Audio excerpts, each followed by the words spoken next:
Chapter 5. The Law of Money, Concentration, and the Wave-Particle Duality. Concept. I touched on wave-particle duality in Law 1 as a key factor in why some are rich and some aren't. The wave-particle duality of the subatomic world shows us subtle qualities to the getting of money that we've only recently begun to understand. What we learn from quantum physics is that all subatomic particles exist in two states. Initially, they are in an amorphous, hazy, ill-defined wave state, meaning they're not solid. Once we decide to observe a particle, the act of observation collapses the hazy wave, and suddenly the particle becomes solid, with a real identity and a defined location. That's how our 3D reality becomes solid. You do this strange magic trick every moment of your life. You make life real by observing it. Our brain and consciousness is a quantum field like any other. You are trillions upon squillions of little particles. Your mind and your consciousness are signals given off by a subatomic field of energy. Our money-gathering activities seem to follow the same quantum laws. Money and financial abundance exist in both a potential hazy wave state and an actual solid state. The solid state is easy to comprehend. It is the cash and credit you use every day. When money is not in its solid particle state, it exists only in its hazy wave state, as a check that may arrive, a possible lottery win, a deal that may happen, and so on. The act of taking money out of its maybe hazy state is the act of manifestation. That act is accomplished by observation. At any given moment there are trillions of hazy state dollars which potentially could become yours, and it is through the power of your mind and the power of concentration, observation, that you collapse money from a distant hazy wave maybe to solid wealth, cash in hand. Concentration is how we pull to us the opportunities we need. Yet we have been taught that concentrating on money is evil, or at best it is a rather undesirable trait, a bit greedy and egotistical. In Europe, children are taught that wanting to make money is close to satanic. The first thing to do is concentrate on the abundance you do have. Make it solid and real by acknowledging it. It's easy to overlook the many things we are granted. Oxygen, the blood running through our veins, the food we eat, the people we know, the love we have for our friends and family, the companionships of animals and nature, the warmth of the sun, the sustenance of water, the air and the earth. All these things are around us. They are our temple, so to speak. We have to be grateful for what we have. The concept of the wave-particle duality is the understanding that you will act in one of two ways. In affirming that what you have is abundant, you collapse all the negative possibilities of lack. On the other hand, by being emotional and fearful and focusing on what you don't have, focusing on the problem rather than the solution, you intensify the confusion. You empower the lack, and your chance of collapsing the hazy wave into its solid state become less and less possible. Which takes us right back to, whosoever hath, to him shall be given. The Bible writers were talking subatomic physics when they wrote that. Metaphysics. The metaphysics of the wave-particle duality are slightly more complex. It lies inside the subtle bioelectric energy that exudes from your body. This energy, often referred to as your subtle body or etheric, is where your feelings exist. As I said before, you are a feeling.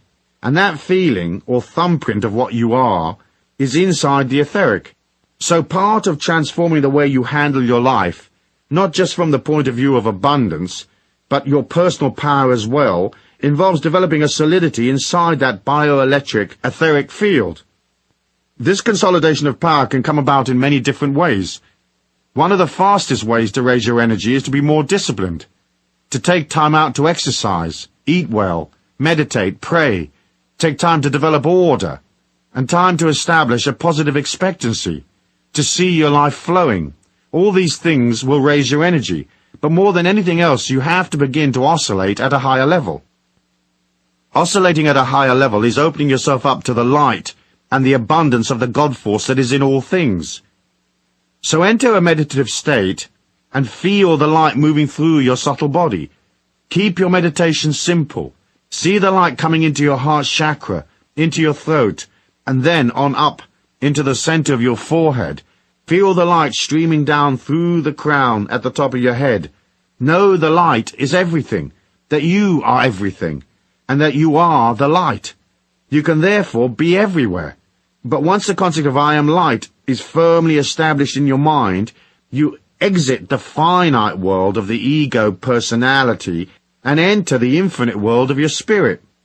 Now you are enormous, everywhere and eternal. Now feel the whole of this planet inside your heart. Visualize the planet Earth as a small entity that is orbiting your heart round and round. In this way, what you're saying is, I am bigger than life. I am bigger than my circumstances. I am divine light, eternal. So I am metaphysically larger than the confined space of this planet, or my life's day-to-day needs. It's a matter of standing astride the whole planet, like a huge colossus with the earth at your feet, knowing that you are in control of your life, and that there is a magic and a power all around you that will bring you endless rewards. You don't have to understand the mechanism of how it works. All we have to do is know that it does work. Deepak Chopra says in his book, The 7 Spiritual Laws of Success, inherent in every intention and desire is the mechanics for its fulfillment.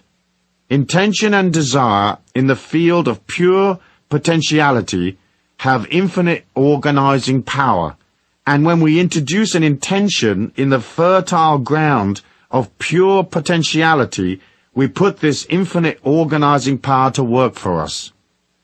The trick, therefore, is to keep your energy pure so that your potential remains fertile.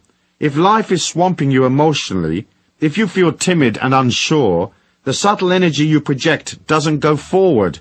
In fact, it collapses back on itself, which is why in troubled times people often say, "My God, I feel like everything is collapsing around my ears." This is the sensation of your subtle etheric closing in and coming back to protect itself because it feels weak, much like a small animal who huddles in a corner when a predator attacks.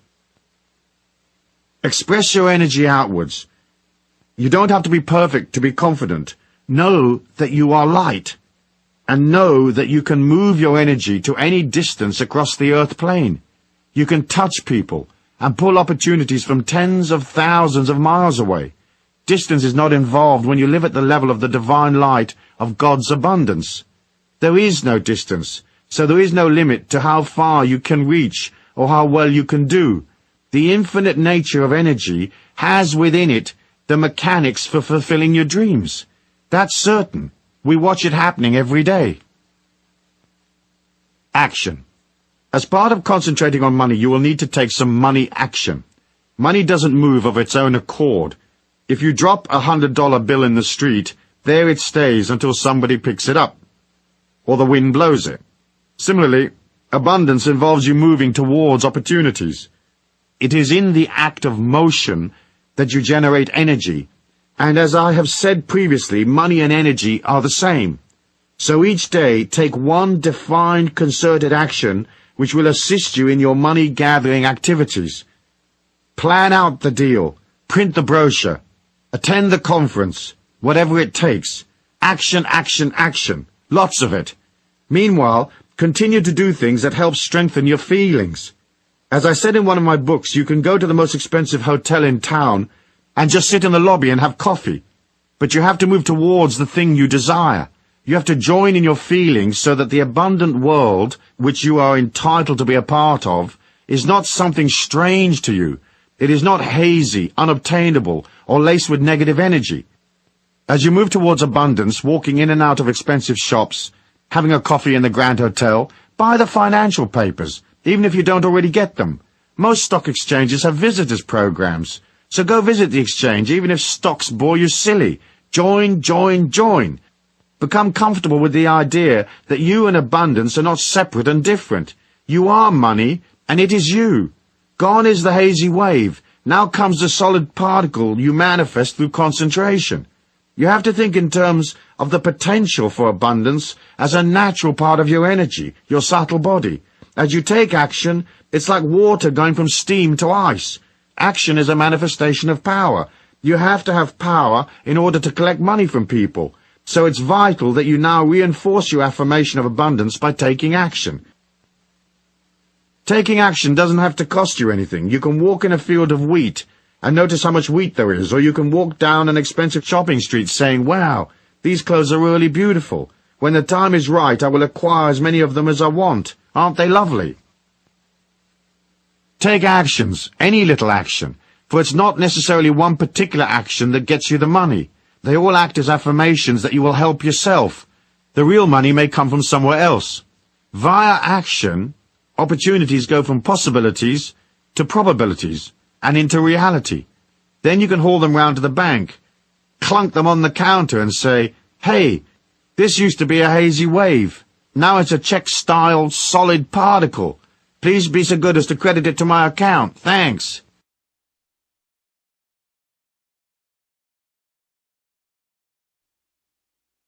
Chapter 6. The Law of Invocation and Manifestation. Concept. First, there was the Word. Sound is a major force in the act of creation and manifestation. It's another part of the mysterious mechanism that moves our thoughts and ideas from the hazy wave state to solid reality. We have to invoke our desires, call out to the universe. We must tell it what we want, not just think about what we want. When we speak out loud, verbalizing our reality, we engage the manifestation process. Sound is a part of that which creates our individual reality. Each moment of our life we either invoke or destroy our dreams. We call upon it to become a fact, or we cancel our previous instructions. When the shamans of old called for rain and suddenly it pissed down buckets, everybody thought it was a great magic. But people didn't understand how the process works.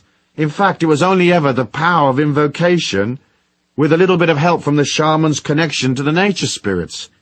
Invocation is like dealing with a mail order company. You call the clerk on the 800 line and invoke your order. Send me this, send me that. So begin to state your needs out loud as fact. For example, you might be having a coffee with a friend and you'd say, "A great financial prize is about to descend upon me." And they might ask, "How is that?" And you answer, "I'm invoking what I know to be true. I know it is true because just by invoking it and believing it to be true, I transfer my idea from a hypothetical potential universe reality to this 3D reality. As I invoke, I create what I need." So decide what you want and invoke it. Don't waffle or daydream. Don't voice any maybes, uncertainties and doubt. The universe at large can't get its infinite head around wishy-washy doubt. Either something is or it isn't. Be firm, be certain, be absolutely definite. Don't say, "When I get this and if I get that, then and only then will I experience my dream." Instead, invoke your dream as fact. Remember, in the realm of the infinity of energy, there is no time. Everything is eternally present. So all your dreams are a reality in some parallel universe. By invoking your dream as a given fact, you haul it from a parallel place to right here, right now, in your warm, clammy hand, to love and behold and enjoy. Coolissimo! Metaphysics. The metaphysics of invocation are hard to comprehend and explain. I can't absolutely say why it works or what the real technology behind the law is. It seems to me that as we give voice to our reality, we not only move the air, but we also move the etheric reality around us. Just as our bodies have a subtle bioelectric reality, etheric, the whole planet and the ambience around us has its own etheric body. That body may very well be connected to parallel universes wherein our hypothetical ideas and dreams exist. When we invoke, we seem to haul those ideas from hypothetical possible universes to this one right here on Mother Earth. The important thing is to believe in what you are invoking and don't voice any depreciating ideas. Keep your dreams safe. Guard its holy and sacrosanct nature by not trashing it with negative waves. Don't engage in idle chatter and thoughtless remarks. If you say this situation is a nightmare, you invoke terrible spirits to visit you at night. If you say it's dreadful, you establish fear and dread in your life. If you say something is a pain in the butt, be prepared for a hemorrhoid attack. Don't moan, and don't allow doubt and disquiet to diminish your life and its power. If you're worried about something, keep it to yourself, and don't vocalize it as fact, for that solidifies it. Work instead on the solution. Voice that solution as fact. Everything can be changed. Catherine Ponder says in her book, The Dynamic Laws of Prosperity, never underestimate the power of words. You make your world with words, as did Jehovah in the beginning. But if you do not like the world you have previously made with words of discord, lack, limitation, and hard times, you can begin building a new world of limitless good and prosperity by changing your words of command and decree. So there you have it. Invoke the word and get the abundance and happiness you are entitled to. Action. Prayer is a form of invocation, especially when we pray out loud. But to make prayer really work for you, you have to make the subtle shift from asking and begging to knowing. If you say, God, send me more money, that's not an invocation. It has an air of uncertainty about it. It feels weak. Invocation requires you to state your need as granted, and to be certain that your loot is already on its way, delivered and real in a parallel universe, and on its way to this 3D reality we call home. So instead of praying quietly, pray out loud, stating each desire as fact. Remember, a great prize is about to come into my life. A very profitable opportunity is on its way to me. A large sum of money is dropping into my lap effortlessly, and so on. Invoke, you'll never be broke.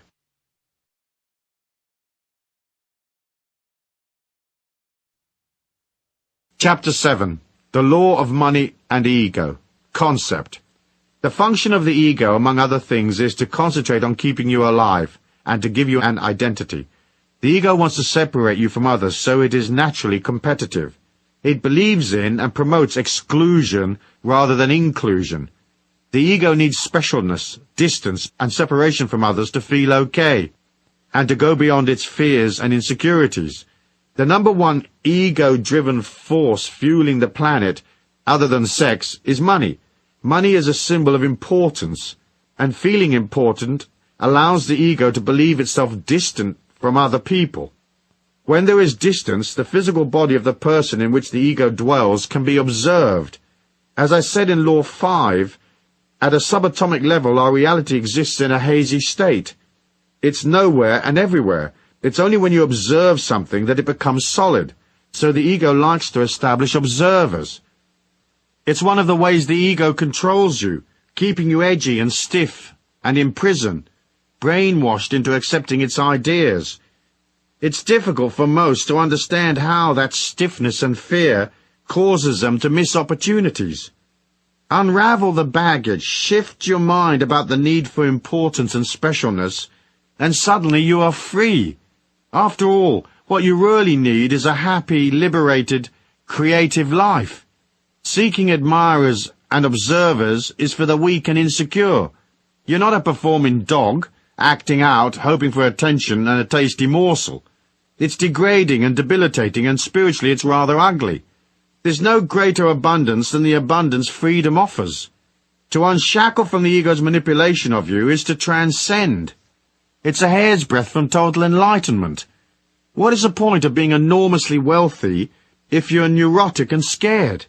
What is the point of being famous if it means you create for yourself a luxury prison of sadness and loneliness, surrounded by yes-men and minions, but without the company of real friends who love you, who accept you unconditionally, people you can love in return? As I said in The Trick to Money is Having Some, money-making is not a serious business. It's a game that you play. At first it may seem that it is a game you play with forces outside of yourself, the economies of the marketplace, so to speak. But as you proceed, you discover it is actually a game you play with yourself. Detaching from the seriousness of money involves moving from ego-oriented ideas to a spiritual comprehension of money. Once you are no longer separate from the rest of the world, and you've joined the infinite self within, you're back in the divine light that connects us all. You see the evolution of the earth plane as a combined evolution of all the souls upon it. So rather than grabbing and pulling to make your assets and valuables separate from everybody else's, you realize you are a part of everything, and everything is a part of you, which means, of course, that everybody's money and wealth becomes your money and wealth. This helps you enormously, because it opens you up to the possibility of receiving large amounts of other people's money without having to actually do any work. Like winning a lottery, finding money in the street, coming upon a fantastic money-making opportunity or whatever. Poverty is established by the separation the ego creates. It is the root of poverty consciousness, if you like. By becoming a part of all things, you create an abundance consciousness. Seriousness is a disease of the ego. Life isn't really serious. It's just a short journey. Yes, there may be pain, anguish, and other negative emotions in your life, but those negative emotions are generated by contradictions of the ego. The ego wants life to go one way, and circumstances come along and contradict it. Our journey on this earth plane, when viewed in its spiritual context, is a completely positive experience. Seriousness warps your life and disconnects you from your childlike self. The creative power inside of you is childlike, and creativity equals money.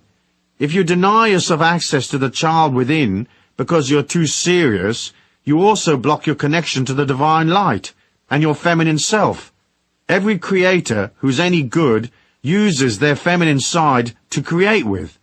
Whether a scientist working on a hunch, a painter working on the interplay of colors, or a musician dealing with the juxtaposition of notes and chords, the feminine principles are soft, and they appeal to human feeling.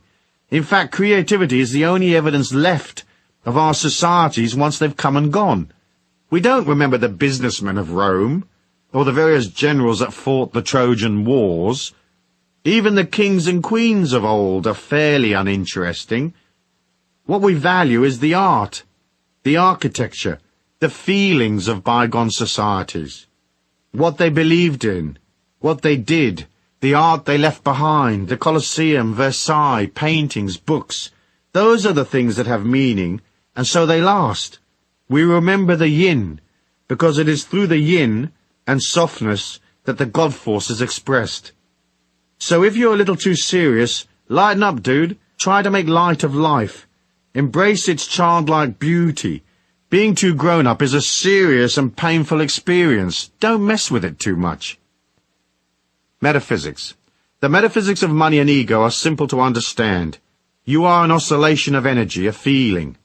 If having and not having money is linked to your ego's perception of itself and your overall perception of your self-worth, your emotions will be on a roller coaster, and that will affect your subtle body. When things go wrong, the check bounces, money's not flowing, your energy will drop.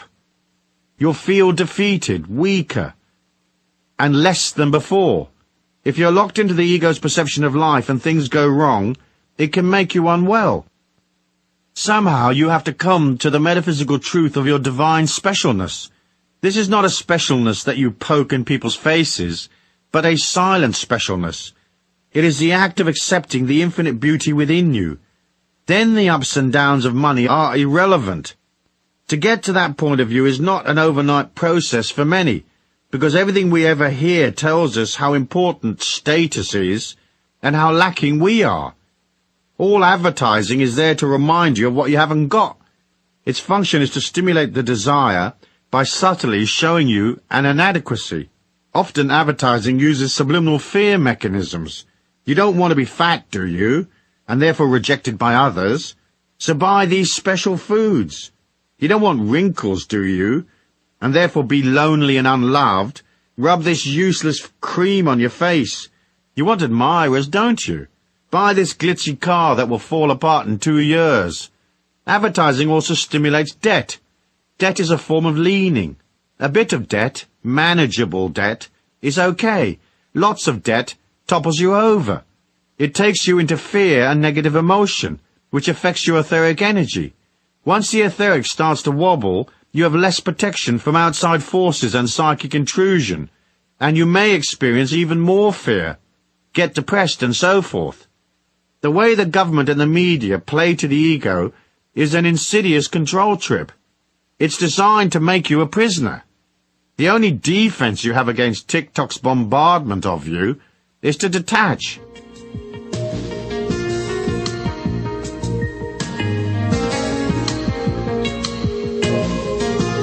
By detaching from the need for observers and decoupling the idea of money as a status symbol, you disempower the ego, which allows you freedom. You can just be you and free. Yes, you can have aspirations, dreams and desires, but they shouldn't be obsessive. You have to live life in the meantime, and you have to have fun. If you're not having fun, something is very wrong. Look upon money as the driving force of your creativity. See it as solidified love, and don't use it as a security device. Then your emotions will be stable, and you'll be liberated and stress-free. Use your money to buy fun and light-heartedness. Action. As I said in the concepts section, lightening up and becoming less serious is the key to changing money from an ego symbol to what it actually is, a symbol of the appreciation of energy. It's a part of becoming less and less complicated. Most people are tied up in knots. Their life takes endless management and sorting out. Take action. Toss out stuff. Gently and kindly get rid of the people you don't need, that are a drain on you. Manage your time better and get rid of all your superfluous commitments. Stay in the pocket and keep it all as simple as possible, given your circumstances. This way, you'll come to the childlike self. When you find that inner child, parent it, nurture it, look after it. That action of itself will grant you all the security you will ever need. You can never reconcile your life unless you rediscover that inner child and learn to keep it happy. So go to a toy store and buy yourself some games, play in the rain, roll in the mud, or whack your face in a cream pie. I was in a la-di-da restaurant in San Francisco with my ex-wife, my little boy and some kids and a bunch of relatives and friends. It was a very expensive restaurant, extremes of la-di-da with lots of very serious, important people, dining in whispers, having dull dinners. At the end of the meal, I ordered a bunch of gooey meringue pies. It wasn't on the menu, so the chef had to make them up specially for us. The maitre d' ceremoniously brought the pies out and placed them in front of each of us. We were 10 at the table. We waited for a second or two, staring at the pies with glee, and then on the count of 3, each of us at the table picked up our pie and whacked it in the face of the person sitting to our left. We all gave and we all received. The children went ballistic, laughing their heads off. We fell to the floor in hysterics. We couldn't contain ourselves. The maitre d' was shocked. There was sticky meringue everywhere. Some of the other customers were laughing fit to burst. Others were absolutely appalled, and they probably have never gone back to the restaurant again. The sugar in the meringue stings your eyes a bit, but boy, did we have fun. If you've never done something like this, try it. Being light-hearted is angelic, and being angelic is being infinite. And being infinite is easier than being stuck with a bunch of boring grown-ups who fret over their investments, who strut and work hard and pay out money for stuff that doesn't make them happy. If you're suffering from negative emotions or pain, internalize it and work on it on your own. Do not project it onto others. You have to be responsible and own your own pain. Sure, you can talk about it to a therapist, or you can share your troubles with a friend, but in the end, you are your pain. It's personal to you.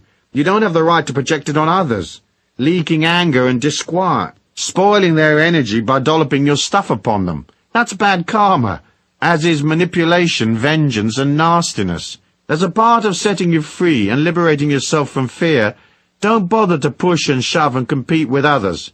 If they need to be hot shots, let 'em. If they need to prove how clever they are, let 'em. Act simple and just listen. It's a good discipline. If they need to be first, step aside. Let them pass. The sun will rise exactly the same time for everyone in the neighborhood.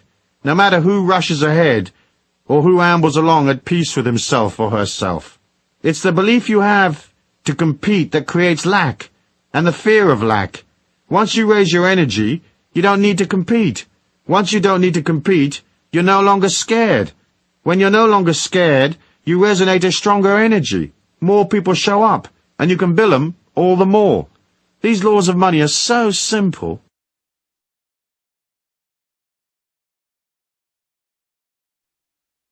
Chapter 8. The Law of Giving and Receiving. Concept. People get confused about giving and receiving because they wonder how much they should give in order to receive. Sometimes they wonder if they are receiving a fair share. But the concept is easy once you look at it from the point of view of emotion and not money or chattels. The way to ensure that you will always have enough is to forget about the money and concentrate instead on giving of yourself emotionally. That is, supporting people, putting out energy, being there for others. People are scared and insecure, and they need emotional support. They need protection. It costs you nothing to give it to them. To do so, you have to put aside your problems and worries. You have to subjugate your ego, get underneath people psychologically, and push them up from below. You practice listening, empathizing, really hearing what they are saying, instead of cocking an ear politely in their direction while thinking about something else. Look them in the eye when they speak. Repeat back to them words that they have used, so they know that you have listened and understood them. When they are negative, come up with a few words of consolation. Recognize that their emotions are painful for them to bear. Say, for example, "Gee, I understand. That must be tough. It must be very disappointing for you that such and such a thing happened." Don't buy their emotion, just be there for them while they let it out. Don't try to fix things. People usually don't need fixes, they just need a strong, kindly person to listen and to empathize. A few theirs is all it takes. Show interest in life and humanity and people. When you meet someone, ask them questions. Where were you born? Who are you? Are you married? Where do you live? Be there for them. And listen to the answers. Concentrating on people is loving them, so agree to concentrate. That is emotional giving. It helps people feel more secure. Then, never depreciate them or their efforts. At best, you might suggest in a non-threatening way some other course of action, one that might be stronger, more likely to succeed than the course they've embarked on. Never trash people or dump on them. Never say things that might hurt them or scare them. Always try to keep them safe. Make these laws of giving a part of your code of living. You will fail, as we all do, and you'll get annoyed and lose it. But keep trying, for in the end, you have to fall in love with life and yourself, and falling in love with humanity is one of the ways you learn to love yourself. It's the first hurdle in the giving game. It's the way we master giving. And in doing so, we develop a spiritual quality, we develop charm. Through it, you become spiritually prettier. People respond to that. They will seek you out. Emotional support and protection is kind and benevolent. In a harsh dog-eat-dog world, it's pure heaven when you meet someone who's benevolent and kind and there for you. Once you have the emotional giving sorted, the rest of it follows along naturally. You give of your money and gifts depending on what you can afford. You don't have to spend a lot. Sometimes a small gift, well chosen, with the recipient in mind, is more valuable than something that costs a lot. When I was in the jeans business years and years ago, there was a chap who came into the warehouse regularly. He had a company known as the Good Fairy. Whenever he came in, he arrived with a small present. It was often just a few sticky buns or chocolates or cold drinks, something like that. Everyone liked him, and we cut him all sorts of special deals on the jeans he bought. He would have had his sticky bun money back from us 1,000-fold in discounts on jeans, because he thought of us and took time out to stop at the bakery before he came in to do business. He had giving and receiving sorted out. He was a very humble kind of guy, and he made millions in jeans and the property business. Good luck to him, I say. So the giving and receiving trick is not to be self-centered, and don't be a scaredy-cat tight ass. Remember, there's no shortage. Money is energy. You are energy, and there's plenty of both. So give emotionally to others, and open yourself up to being there for others. Be kind and emotionally generous, and never rob people of their positiveness or their hopes. Always build them up. Never depreciate them, even if you consider their ideas a bit silly. Back them. Back them verbally and emotionally without condition. And if you really can't bring yourself to back them unconditionally, then at least be neutral, as I said. Now, to the receiving. Get your head around the idea that everybody's money is your money. Do things which allow you to truly comprehend that the world is yours. Go to the art gallery in town and look at the great works and place the image of those pictures inside your heart. They are yours. Go to the jewelry store and mentally place those fine things inside you as well. It's nothing more than reaching out in your mind's eye for a necklace, pulling it back and placing it inside you. It's now yours, rather than being unobtainable behind the window as you gaze at it from the street. Look at the fine things of life and own them mentally. Let them belong to you. Now let's start to affirm these ideas as true. Go take $1,000 out of the bank and try to never walk around with less than, say, $500, even if it is the last of your money. If you can't manage a permanent float of $500 right now, then settle for less, but carry cash with you everywhere you go. Of course, if you can manage more, carry a couple of grand. Don't worry about losing it, or those negative waves about being robbed. You are in the flow and balanced and in charge of your money. No one's taking it from you. In fact, they're lining up to give you more. Get used to having money in your pocket, knowing that you are abundant and that more is coming, and knowing that you are responsible and you won't go potty and blow it all in 10 minutes if you can't afford to. Carry real money, not plastic. Credit cards have negative connotations. They're often a symbol of lack, not abundance. They are a mechanism which appeals to the ego, and so they control people. Using credit cards, people overspend, and that trips them into worry and fear, for the bill is on the way. Don't use credit cards except when you have to establish credibility, like at car rental companies. The rest of the time, use cash. It's solid and real, and it helps you feel rich. Its presence in your pocket is an affirmation that you have money and that you are open and ready to receive even more. Next, believe in your abundance. When bills come in, pay them the same day. If you don't have the money yet, as say you are waiting for payday, write out the check today anyway, and post-date it or leave the date blank. Put the checks you owe on your desk, nice and neat and in their envelopes, waiting in line to be mailed. Don't allow bills to rob your spirit of its hopefulness. Be prepared to pay cash for everything right now and on the spot. After all, you want to receive right now, don't you? So don't contradict that by hanging on to the money that's owed to others. Cut the check and know that the universe will provide. Quickie. If you are massively in debt and out of control, file for bankruptcy. Get rid of all the old money aggro and tell your creditors and the universe that you're sorry for mismanaging your life and for denying people their rightful payment. Then never accept credit again. I went to America as an illegal immigrant with very little cash. It didn't take me long to rack up a whole load of debt. That obligation and the weight of the emotion it caused me slowed me down a whole bunch. One day I decided to sell everything and pay off large chunks of my debt, even though it would leave me with no assets in hand.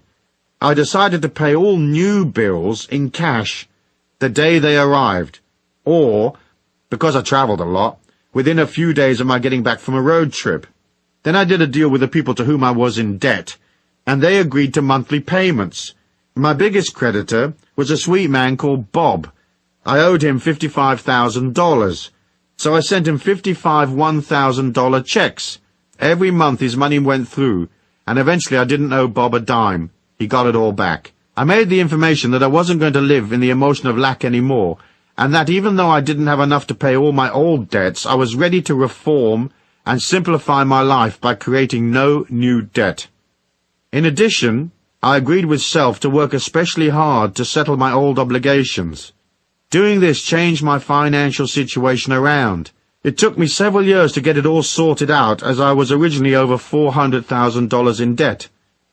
But in the space of 5 years, I settled everything, including paying an ex-wife $100,000. In addition to paying my debts, I made and saved several $1,000,000. Make the affirmation that you are abundant enough and disciplined enough to go to a cash basis, paying for things as you go. Soon your whole outlook changes. You go from desperately needing to win a little time for your bills to being serene and at one with your money trips. Suddenly this mind shift clicks the universe at large onto your side, and you're now coming from strength. That solidity pulls money to you more and more. Of course, you first must go past your resistance to letting go. It's weird how it all works. I reckon it's your fearlessness and self-discipline that affects the change. I should also remind you that, as part of your affirmation that you're open and worthy to receive, you'll have to practice accepting what is offered to you in life. I deal with this idea a lot in my other books, so I won't dwell on it here, but let me remind you of the rule.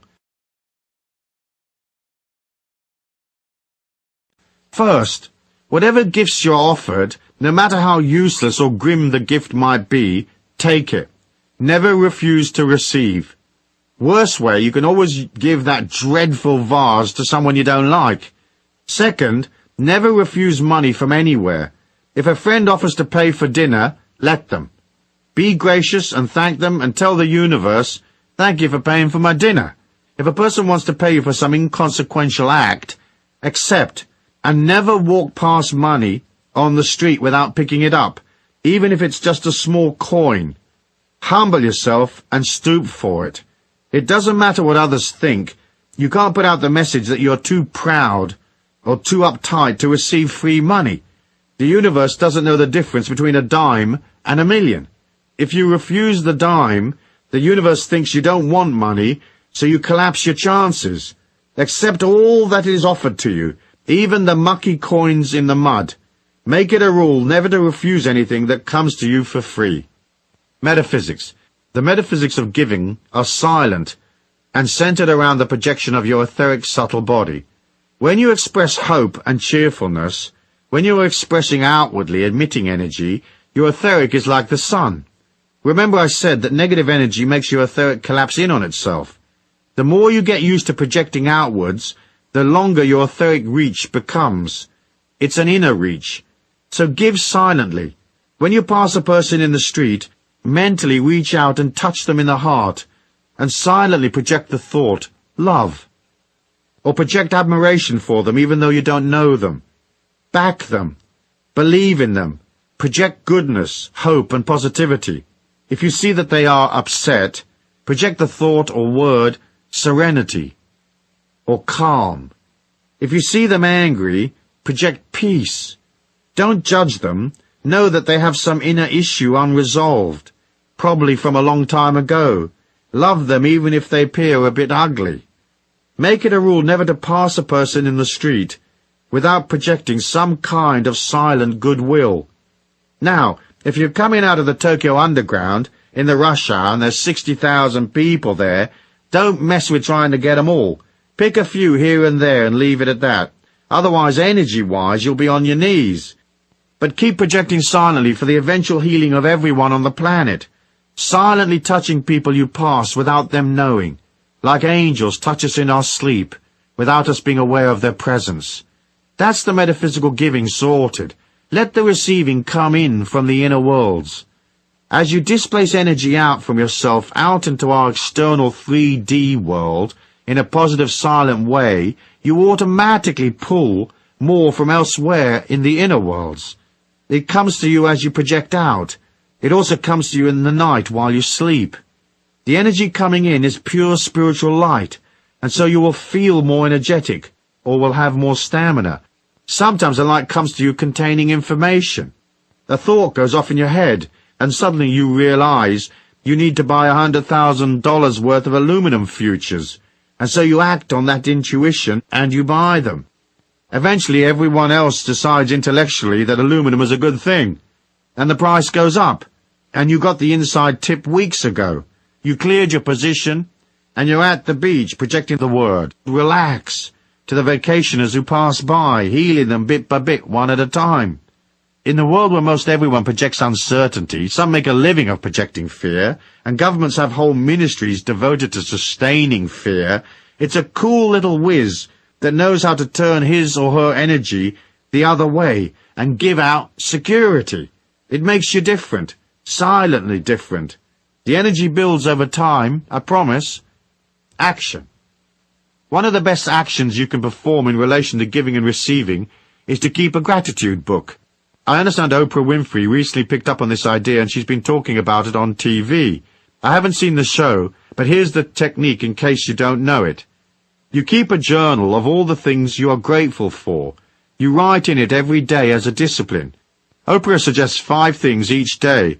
It's a way of pulling abundance to you. In the act of being grateful, you are acknowledging your abundance.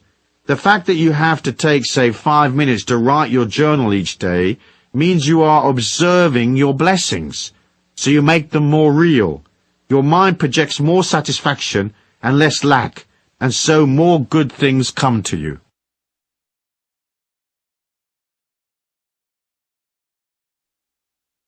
Chapter 9. The Law of Honor, Integrity, and Abundance.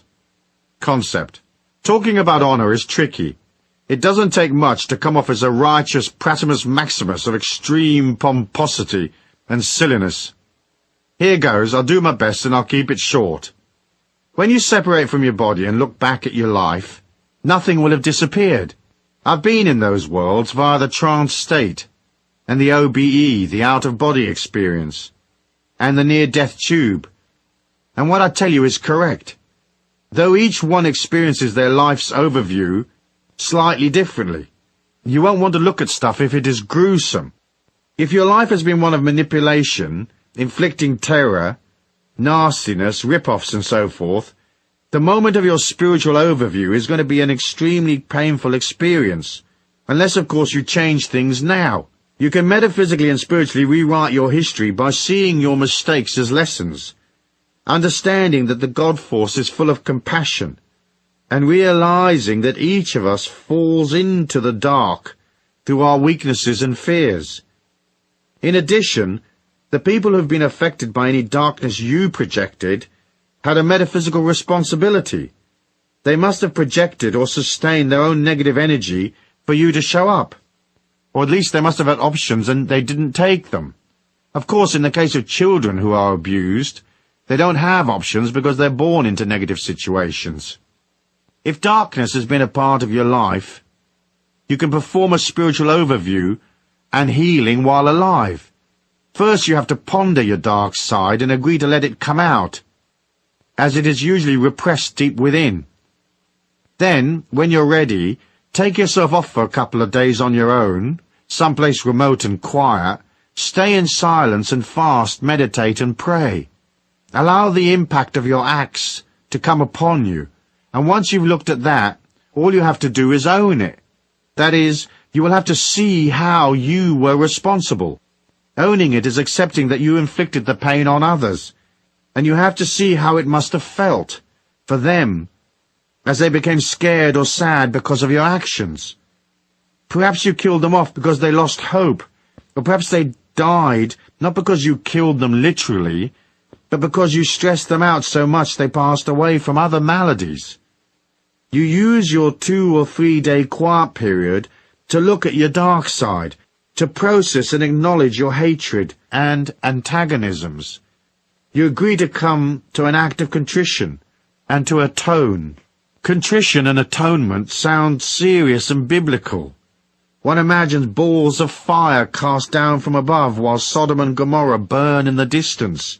It's not quite like that, because a universal compassion kicks in if you do it right. Contrition is feeling sorry for your stuff-ups and owning them, and atonement is doing something about them. We all have darkness inside of us, so you don't have to feel especially guilty. Yet you can't get to the light without passing through the dark. The idea that you can escape it completely by just being positive is metaphysically unsophisticated. You can certainly avoid it for a bit, building light and energy as you go, but in the end it is always there. You have to tackle it one day. Rudolf Steiner called it the guardian of the threshold. I always imagined the guardian as a monster on your path, who knew all of your weaknesses and could play upon them. It would eat you if you didn't have the courage to face it. Even the most saintly person has a dark side. If they say they don't, they're a saintly person with quite a lot of BS and denial, and that of itself can be dark. Even Jesus had his 40 days in the desert, processing his shadow side, being tempted and so forth. As your energy grows and grows, and as you become more and more light, you have to come to honor and integrity. For the expanding light within you attracts the dark forces that hang around looking for weaknesses, looking for ways to use to their own ends the power you are creating. Now, people usually believe they have no dark side, or that they have already processed it, but that is not often the case. Many have simply repressed their dark side deep within so it's not obvious. Simultaneously with this process, you'll want to be 100% correct in your future dealings with people, so all your future financial dealings must be honorable. You will have to be completely fair and honest and 100% correct with people. Next, you have to have honor in your feelings. That means living in the truth and expressing that truth and not being covert. We are trained as children to use covert ways to get what we want, and so we don't see it as dishonest. But it is. Our world is very dishonest, and our leaders encourage dishonesty by setting bad examples, by lying, by being corrupt, by using a political sleight of hand to sustain power. People come to believe that being dishonest, covert, sneaky and manipulative is normal. It's not. It's very dark. Being on a power trip is also dark. That power may come from your physical strength, or it might be a financial, political, or military power. Sometimes we become experts at wielding sexual and emotional clout, tormenting others with our control over them. Almost all power is abused. That's how we learn. We have to become strong inwardly and outwardly, without misusing the power we have. It's very hard to get it right, and most of us err. Some lust for power. They get off on emotionally or physically capturing others and maneuvering them. Bad karma. We are also taught to lie, exaggerate, and obscure fact. We lie by omission, seeking to sustain one image while living another. To the student on the path, all of these are traps, and they have to be sorted out. For when you lie, it is to yourself. When you cheat, the same. When you manipulate, you create a prison for yourself as well as your victims. In the end, everything you do is to yourself. There's only the oneness, so all acts are self-infliction. Metaphysics.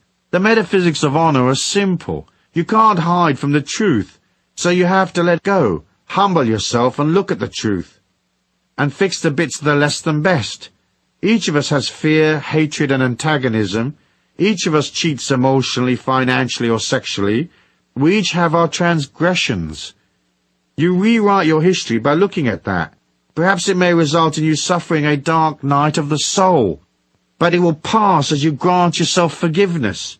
Gradually, the power of the infinity within you bathes you in a new light, and you're made whole.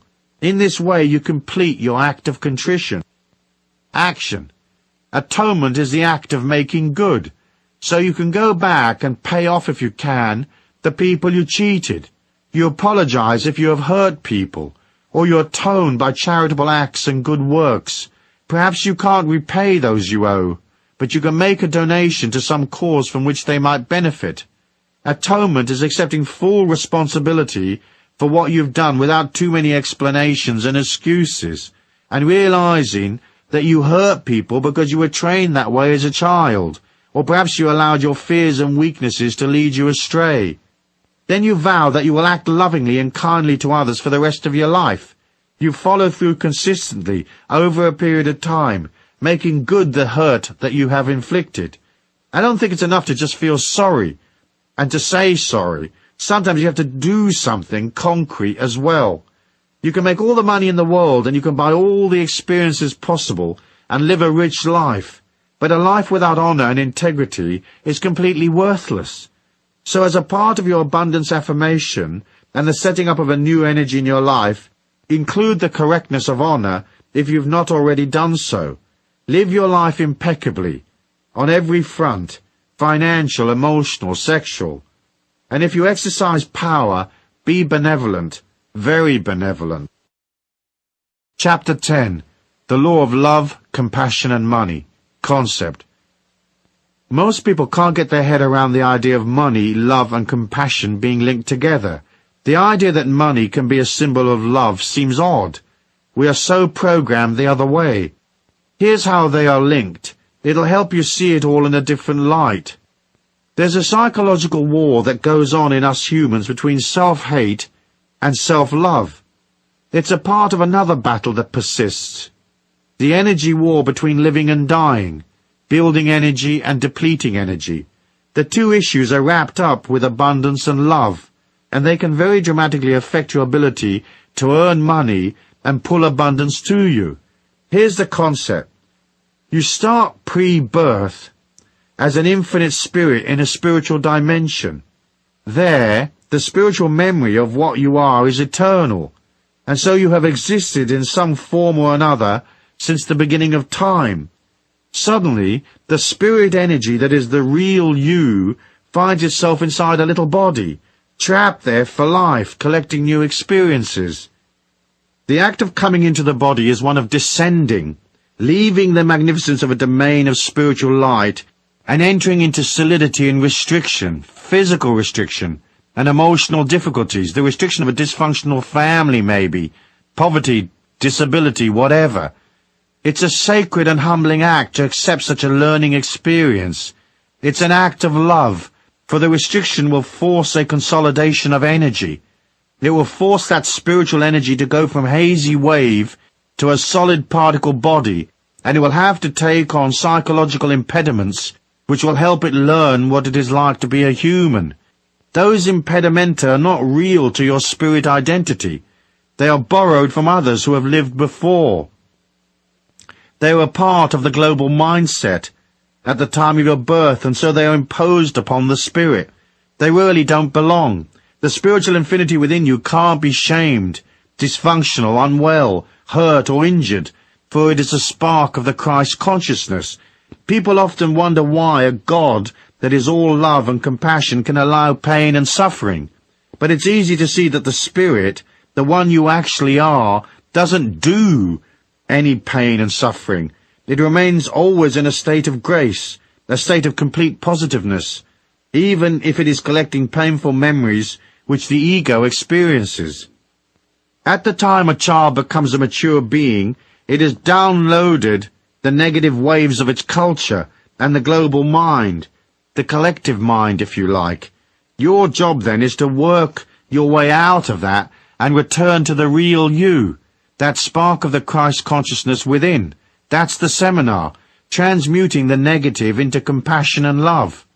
In other words, you are busy recreating your spiritual identity here in our slowish particle 3D world. We start with shame.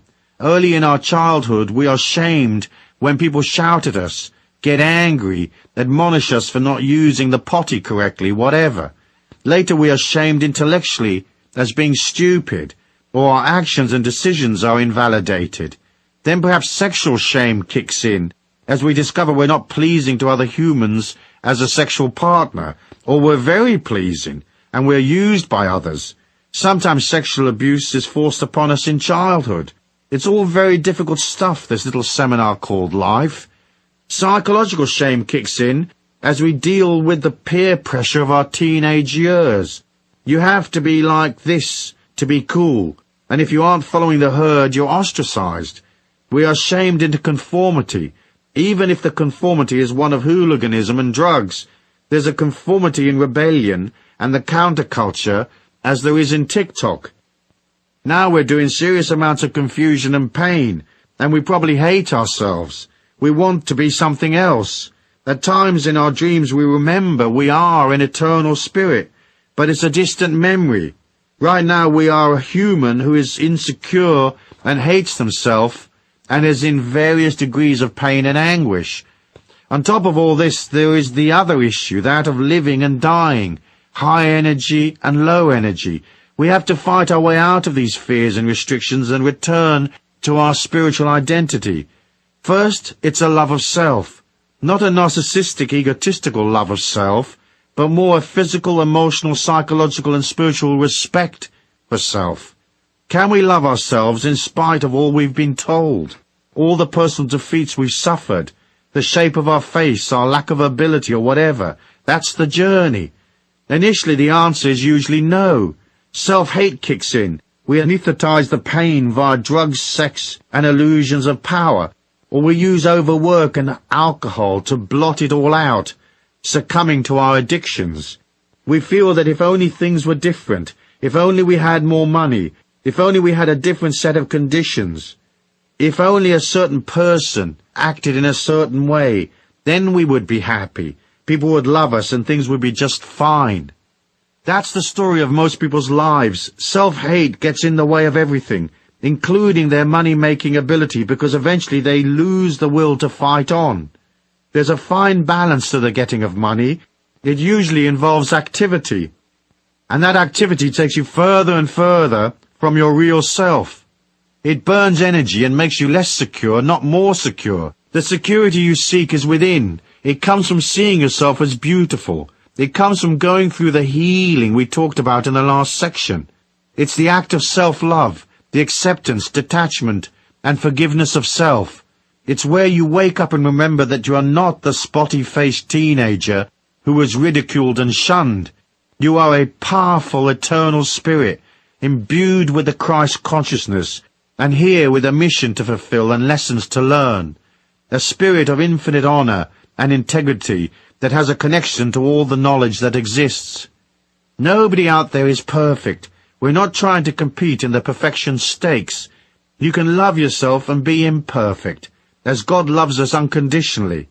I really like the image of the water rat, this scruffy little rat that sniffs around on the edge of muddy river banks. It doesn't look like much, but the little rat is sitting there on a log by the side of the river, and he is what he is. He isn't apologizing for being a water rat, but simply stands inside a divinity and a spirituality which is the animal spirit of water rat. You are what you are. You might be an Adonis in the making, or an incredible goddess energy, or you might just be a little water rat who stands in front of the bathroom mirror in the mornings and says, "I'm a water rat, and that's okay. I don't have to convince people or act to please them. I don't have to work to win their affection.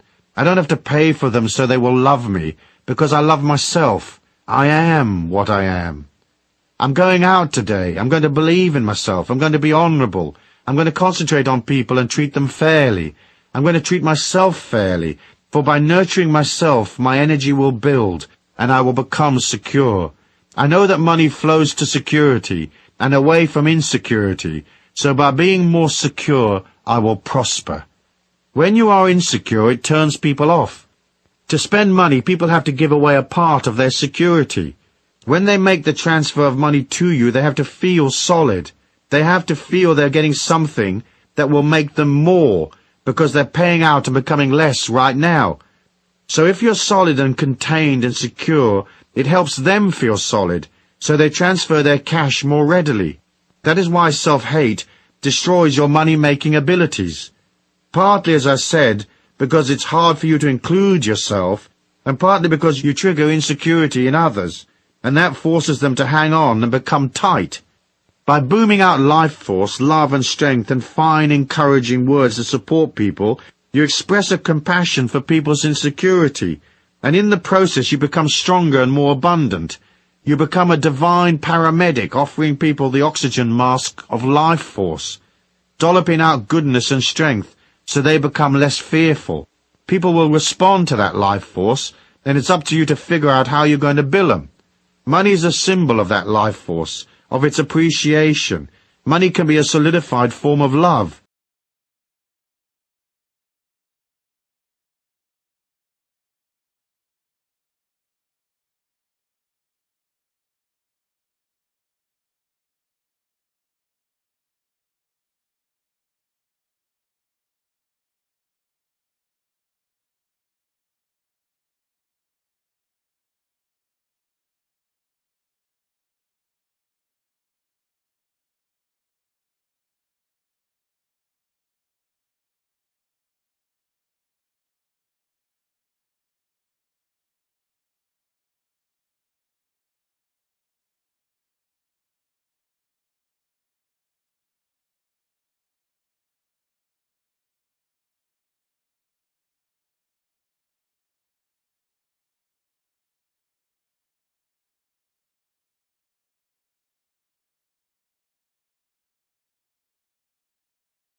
one whose energy we can feed upon to sustain us. But once we start trying to suck energy from others, they're not going to like it. They will respond by fleeing as fast as their chubby little legs will carry them. So as you process your love of self, and as you work on your security by nurturing yourself, you become more neutral, less and less an energy vampire.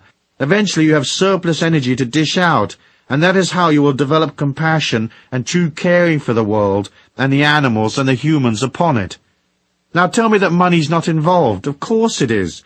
For in the getting and dispensing of money you learn the fine balance of manifestation I spoke of in the first law.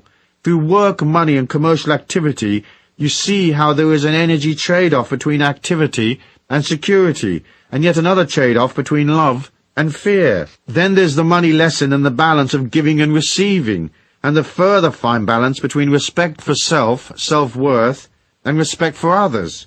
How you make money to buy experiences you need in this lifetime and how you handle the abundance that comes in will be very much a part of the final spiritual picture you present when your eternal self returns to its infinite homeland, carrying back the memory of what you were in this lifetime. Money, compassion, energy, heart, love, fear, wealth, generosity, meanness, they're all characters on the same spiritual stage.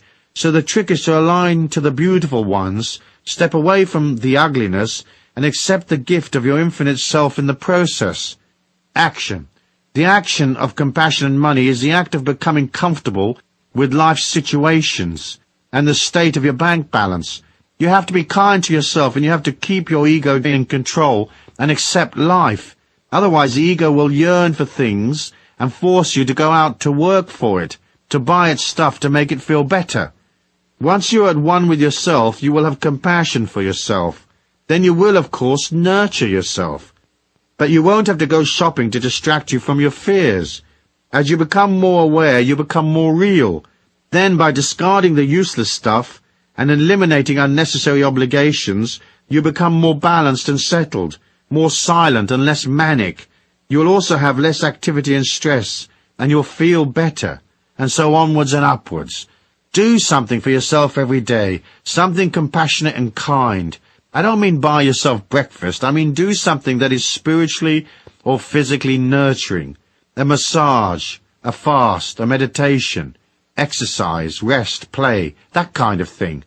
For it's in the quiet time that you see the great abundance of this life, and you'll move from the ego's disquiet to the spirit's wholeness. And you'll see that the things you worry about are often not worth the worry. In the quiet time, you'll see what has real worth for you and what is just fluff and hype. Once you get real, all your energy can go towards becoming what you really need and want to become. That transformation must be a part of your story in this lifetime. Making money is not enough. You will have to do something that has meaning. You will want to collect memories in abundant settings. But you will also want to be surrounded by love and friendship. You will want to be doing things that you want to do. Yes, that's your story. Put aside the little nitty-picky ego stuff. Start today to act, invoke, and energize the grand plan. For it is yours by right. All you have to do is agree to step up and collect. So accept yourself and believe in yourself. Look the world in the eye and say, I am what I am. And by the way, that'll be $30,000. Thank you.